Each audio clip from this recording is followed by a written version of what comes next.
Umetumia michanganyiko yote ambayo nimetoa na umepata matokeo, lakini changamoto imerudi tena. Na wengine wamekuwa wakinipigia kabisa kwamba nimetumia hii michanganyiko, nimepata ahueni na baadaye tatizo limerudi tena. Kitu ambacho naweza nikakwambia ni kwamba ninapotoa hiyo michanganyiko sio kwamba inakuwa ni tiba ya moja kwa moja. Yaani hiyo ni kama huduma ya kwanza ili kuweza kukuondolea fedheha unapokuwa unashiriki tendo la ndoa, huku unajiandaa kuweza kupata matibabu ya kudumu kwa changamoto ulionayo.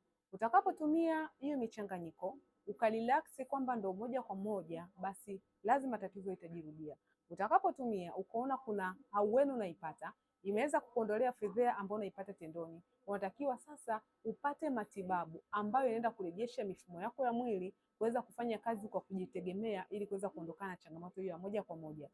Afya yako ni uwekezaji wako, na kama na wewe unayetazama sasa hivi uko kwenye hiyo michanganyiko unatumia mpaka sasa, wakati unatumia basi jipange kuweza kupata matibabu. Rejesha mfumo wako wa homoni, rejesha mfumo wako wa mishipa ya damu, rejesha mfumo wako wa mzunguko wa damu, rejesha mfumo wako wa misuli ya pelvic, rejesha mfumo wako wa mishipa ya fahamu, ndipo utaweza kuondokana na changamoto ya nguvu za kiume moja kwa moja. Lakini kama unahitaji matibabu hayo, chukua namba yangu nipigie uweze kupata matibabu stahiki na kwa wakati sahihi. Afya yako ni uwekezaji wako.